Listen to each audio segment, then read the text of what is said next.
Praise the Lord. தேவனுக்கு மகிமை உண்டாவதாக. ஆண்டவராயிருக்கிற இயேசு கிறிஸ்துவின் நாமத்தினாலே உங்கள் யாவரையும் இந்த கால வேளையில் நான் வாழ்த்துகிறேன்.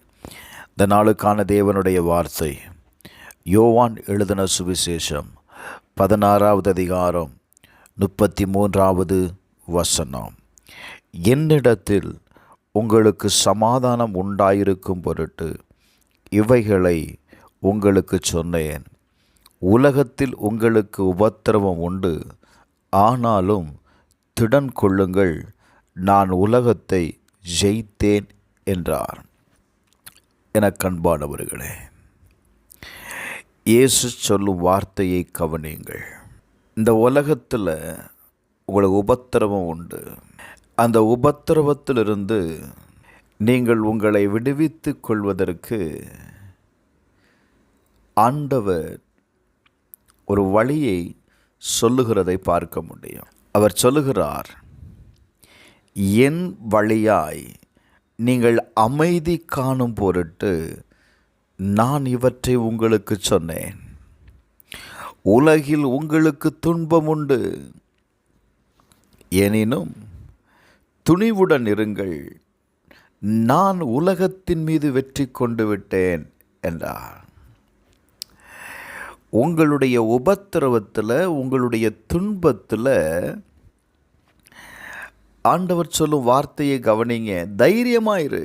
யோவான் 14:17 நான் சமாதானத்தை உங்களுக்கு வைத்து போகிறேன், என்னுடைய சமாதானத்தை நான் உங்களுக்கு கொடுக்கிறேன். இந்த உலகம் கொடுக்கிற பிரகாரம் அல்ல, நான் உங்களுக்கு கொடுக்கிற சமாதானம். பிரைஸ் அல்லாஹ். அதனால் உங்கள் இருதயம் கலங்காமலும் பயப்படாமலும் இருங்கள். எனக்கு அன்பானவர்களே, நீங்கள் படுகிற எல்லா உபத்திரவத்திற்கும், எல்லா துன்பத்திற்கும் ஆண்டவர் சொல்கிற வார்த்தை என்ன தெரியுமா? அந்த காரியத்தில் சமாதானமாய் இரு. அவைகளை மேற்கொள்வதற்கு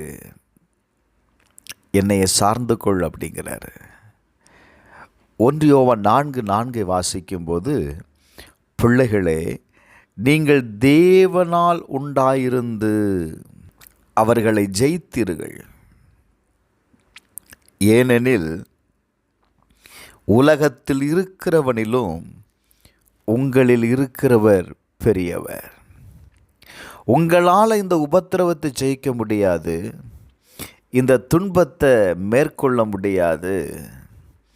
ஆனால் பிரைஸ் அல்லாஹ், வேதம் சொல்லுகிறது, தேவனால் உண்டாயிருந்து, தேவனுக்குள் இருந்து அவைகளை மேற்கொள்ள முடியும். பாருங்க, காரணம் உலகத்தில் இருப்பவனிலும் உங்களில் இருப்பவர் பெரியவர்.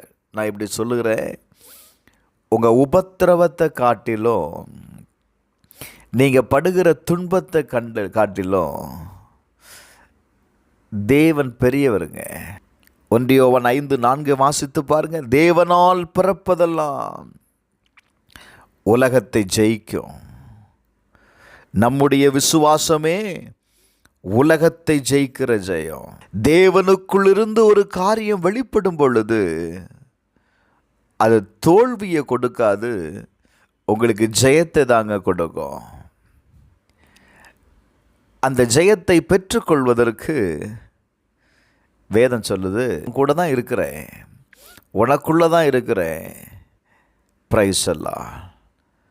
உங்களுக்குள் இருக்கிற விசுவாசம் அந்த ஜெயத்தை கொண்டு வரும். அப்போ நான் எதை விசுவாசிக்க வேண்டும்னா,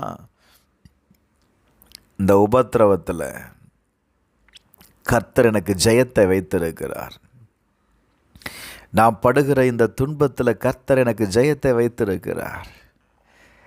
இந்த வேதனைகளை மாற்ற தேவனால் கூடும் அப்படின்னு நீங்கள் தேவனை விசுவாசிக்க வேண்டும். உங்கள் விசுவாசம்தான் உங்கள் பிரச்சனைக்கு ஜெயத்தை கொண்டு வரும். இந்த கால வேளையில் யோவான் 14:1 சொல்லுகிறது, உங்கள் இருதயம் கலங்காதிருப்பதாக, தேவனிடத்தில் விசுவாசமாயிருங்கள், என்னிடத்தில் விசுவாசமாயிருங்கள். எதை குறித்தும் கவலைப்படாதுங்க. எல்லாவற்றையும் அவராலே, உங்களுக்குள் வாசம் செய்கிற இயேசுவாலே நீங்கள் ஜெயத்தை காண முடியும். உங்களுடைய காரியங்களை விட, உங்கள் பிரச்சனைகளை விட நீங்கள் ஆராதிக்கிற தேவன் பெரியவர்னு நம்புங்க. அவர் மேலே விசுவாசம் வைங்க. கட்டாயம் இன்னைக்கு அற்புதம் நடக்கும். செபிப்போமா? பரலோக பிதாவே, இயேசுவின் நாமத்தில் செபிக்கிறப்பா.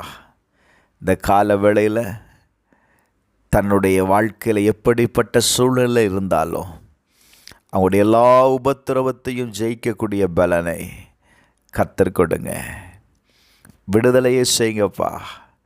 இயேசுன்னு கூப்பிடுகிற ஒவ்வொருடைய வாழ்க்கையிலையும் அற்புதங்கள் நடக்கட்டும். வேதனைகள் நீங்கி சுகமாயிருப்பார்களாக. இயேசுவின் நாமத்தில் ஜெபிக்கிறேன் பிதாவே, ஆமென்.